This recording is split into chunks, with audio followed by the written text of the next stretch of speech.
Bismillahirrahmanirrahim. Alhamdulillah Rabbil Alamin. Hasbunallah wa ni'mal wakil. The Lord is my light and my salvation. Whom shall I fear? And yea, though I walk through the valley of the shadow of death, I will fear no evil, for you art with me. Thy rod and thy staff, they comfort me. Thou preparest a table before me in the presence of my enemies. You anoint my head with oil. My cup runneth over, and surely goodness and mercy shall follow me all the days of my life. And I will dwell in the house of the Lord forever and ever. Amen. Assalamu alaikum. It's Tuesday. Welcome to Johnny's Bite. I hope you had a great night. We're still in our jubilant mood. Pakwesi Asare is BBC's Komla Dumont Awardee 2023. And we are happy. Because just last week, I saw elements of the governing party, the MPP. And they were on Facebook and other social media spaces asking questions that, well, since the Komla Duma Award was instituted in 2015, no Ghanaian has won it. And that it tells of the quality of journalism that is practiced in this country. I laughed it off because when those posts were going on, I knew from where I sat that the award had already come home. So there was no need to go and argue and fight because I wanted the eggs in their faces. And you have eggs in their faces now. Now the argument has switched to which individual won the award. And the argument has switched as to why somebody else didn't win the award and all of that. Quite petty if you ask me. You asked that why has no Ghanaian won it? We have delivered. And guess what? It didn't go to media that is supposed to be in bed with government. It went to critical media. It went to critical media. You understand? So the BBC acknowledges critical media. And it is the job of media to be critical of those who hold power. I always tell you, what are you holding the opposition accountable for? The opposition do not take 10% betting tax. The opposition does not take e-levy. The opposition does not tax snuff and menstrual pads. The opposition does not take road tolls. The opposition does not take import duties. The opposition does not take all of those ones. So what are you holding the opposition accountable for? At best, you can ask the opposition to also join in holding government's feet to the fire. But it is those who have the benefit of power, those who are holding power in trust for the people, who must be held accountable. It's a commonsensical thing all across the world.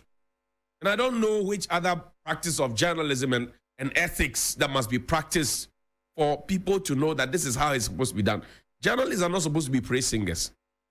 That is why government has spokespersons in every single ministry, department, and agency. So if you have hired PR people, and they are not able to trumpet what you have. And every single morning, they get platforms on every radio station and every TV station in this country to speak on behalf of government. And still, the message is not messaging. You must question what kind of messaging they are putting out there. But rather, no. When the questions are asked, the questions that are asked are not answered.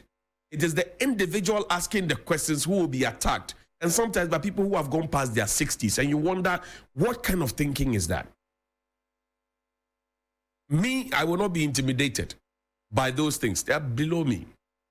Because I've shown the scorecard. I remember the last time when I asked a question about the scorecard, somebody said, Geopol and Ipsos, they are supposed to be computer software, the application on Google Play Store. And I laughed. Right then and there, I knew that the person did not even understand what they were talking about.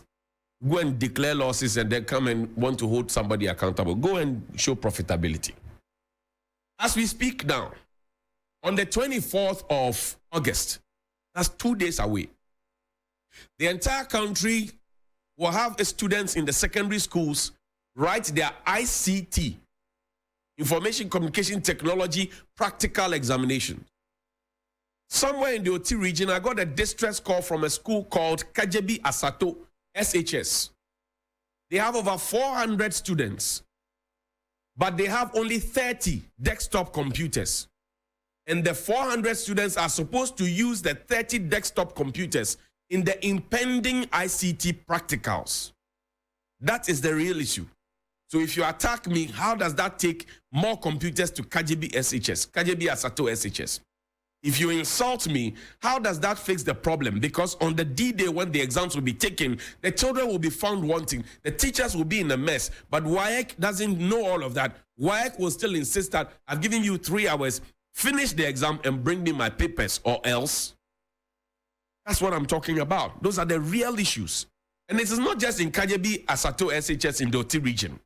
It is across the country. And here you have assistant headmaster in KJB Asato who is appealing to teachers to even render their private laptops so that the school can have some more, so that the children can take common ICT examination. Yeah, we say we are moving towards digitalization. You wake up in the morning and you say, there's Dr. Digital, Dr. Digital, Dr. Digital. Where is the digitalization? How do you digitize when you do not have a common computer to begin with? And the situation is all over the country, save a few schools. So if you attack Johnnie Hughes, does that take computers to the schools? Another teacher told me that visual arts practicals, home economic practicals, science practicals in a school in Accra, the release from government was 7,000 CDs only for visual arts, home economics, and general science. 7,000. In the meantime, visual arts alone has a budget of 9,000 CDs. And so it was a nasty scene when one female teacher who had pre-financed for some of the home economics students went to actually hold the bears out to say, give me my money, because she was afraid that the monies that she had invested would be given a haircut that she hadn't asked for. Those are the real issues. That's journalism. Asking the questions, asking why. Let's go to South Africa. And so my appeal to the minister is that these are the real problems. Fix the problems. Stop collecting funds and looking forward to become vice president. When the elections are due, we will see. But now fix the problems. There's a trip coming up in October where business to business will have to interact, where those of you who are tired of the din will have to go and relax in South Africa and many other things. And then please put it up there. So single occupancy, $2,699. Double occupancy, $2,399. You get visa facilitation, return trip to Accra, round trip, the ticket to Johannesburg and Cape Town. You get hotel accommodation, breakfast and lunch, wine land tour, city tour of Johannesburg and Cape Town, exclusive access to Wine X events. It's a big event that you should not miss. Guided shopping tours, B2B networking, and the magic number to call is 053 11 00927. 053 11 00927. We're doing this in collaboration with South African Airlines, Airways, and 3FM. And I'll be traveling with you. I'll be traveling with you so that we can bite in the air, bite on land, bite everywhere, and then still have some good time together. You're a young business, you're looking for collaborations in South Africa. This is an amazing opportunity. Discover South Africa, get away, explore, and book now. It's important that you do. Now, this morning, I want to play for you a video. But before that, the Minister for Foreign Affairs came to wax very, very lyrical the other time and told us how things were not going on well at the passport office. And I agree with her. My only point of disagreement was that she was coming to her own party very, very late. Because I insist that the minister had been deputy minister under Nana Addo Dankwa Akufo-Addo as foreign affairs minister. And she has also been substantive minister. In fact, at her vetting in 2021, she told Parliament under oath and on television that the system that she had brought in place or put in place through a public-private partnership where we're going to apply for passports remotely was working very, very well. So how did the system now suddenly go bad? It's a question of supervision and leadership. When did she notice it? Because it's been going on since Adam was born.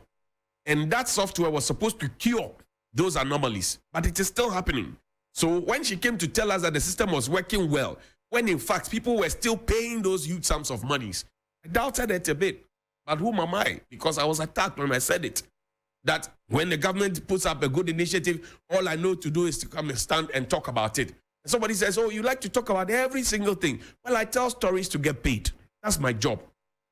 And the stories I tell must have an impact, which is evident out there.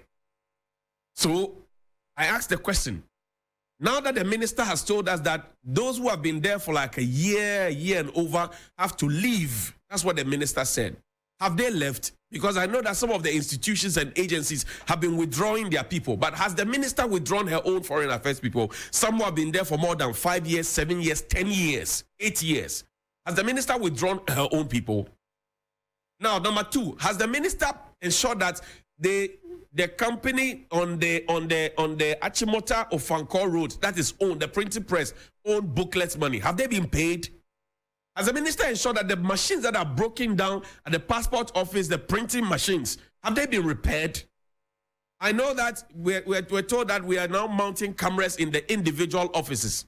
But there's a rule to mounting security cameras. The security cameras are supposed to be in the corridors and all of that. So now, for example, I am in my office. Somebody is monitoring me. There's a what do you call it? A camera right on me as it's in the studio now. And I want to just scratch my head or scratch my somewhere. And somebody is watching me. The breach of my privacy. It is a question of supervision and management. Now, let me play the video for you. This will be my final video. Make 2 comments on it and then we go. Prophet Kofi Odro, Prophet Dr. Kofi Odro of Alabaster Ministries. Looks like the only lone voice these days. And I've been asking the question, where are the people who used to say, thus says the Lord? We used to have a lot of clergy in this country who spoke truth to power. A lot of clergy in this country who spoke the truth and we applauded them. Where are they? Are they still in Ghana? Do they still have churches? Do they still have congregations? Do they still preach?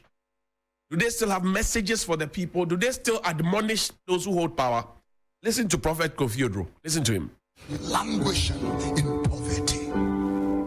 The masses struggle before they put food on their table. I saw, Pragia riders have been given restrictions in Kumasi that they can't take their Pragia to certain places. These people block the streets in Kumasi and say, you have not created job for us. We have created some for ourselves. Why do you come to stop us? Let me ask first the question that should have been asked before any arguments. Who allowed the Pragia to come into this country? Allow Abubu Yad. If you don't know, these are death traps. Pragia, they are traps of death. All the accidents of Abubu Yad are dangerous accidents that people are hurt beyond repair. I'm telling you. The people who manufactured these things, they use it for farm purposes. Farming purposes. And we are here selling it to people, taking taxes from them, from the duty. Go to the port and go and see meaningless taxes at the port, and they are bringing here. Now you want to stop these boys? Look at the number of them. How can you stop them? I don't think that the police command in Kumasi can even stop these guys. They outnumber them, far outnumber them. But here in Ghana, whilst young people cannot find jobs, I was making a survey recently, and the survey is about Uber drivers, Yango drivers, and the rest of these cab drivers. And I realized that 68% of these boys who drive these cars are graduates from Lagos, KNUST, UCC, and the rest of them. You finish university to come and drive a taxi? What nonsense. And we have ministers of state, men and women, who are stealing money under their beds. How can you escape the damnation of hell? How? Honorables, how are you going to escape? I'm telling you, many leaders of Africa are already seated in hell. Johnny's fight. Johnny's fight. Wicked people, cruel people. And these boys have now become so aggressive. Johnny's fight. An old woman, 60-something years, can gather money in her account. They are freezing accounts, and the money in the account, I said I will not say it, but as I am looking, young men walking about hopeless, and pensioners who should be taking care of their grandchildren are stealing money. How can you escape the domination of hell? Johnny's fight. When everybody said that Akufo-Addo can never be president, God said that does not belong to you. When everybody said it will never happen, somebody said if Akufo-Addo be the word of the Lord. And he gave us an analogy about, thank you, about somebody who used to work at Akufo-Addo Prempeh & Co., who stole a rim of A4 sheets. That person was made to pay back in 3 months, and after they finished paying back, they sacked him. He was expecting the same of President Akufo-Addo. The only portion of my disagreement with him here on Johnny's Bite is that we are not sure if the money that was found under the bed was stolen or not. That is for the court to determine. So we disassociate ourselves from that one, and those are his opinions. But everything else that he said, people having seats already in hell, they have front row seat. It is a 3FM Spaces, month of Twitter, X, and Space. We will do that conversation tomorrow. Our Twitter page is at 3FM927. And the question we're asking is, what is wrong with you young Ghanaians? Because we do this, they say our head is like coconut. We can't lead well. We go and bet, they say 10%. You do this, they say, hey. You do this, they say, hey. So we're asking ourselves the questions as young people. What is wrong with us young people? And we will start at 7 p.m. and end at 9 p.m. tomorrow here on 3FM 92.7. Don't miss it. Chief Moment is a poet and a playwright. He will be here. Mayal Deborah is a blogger.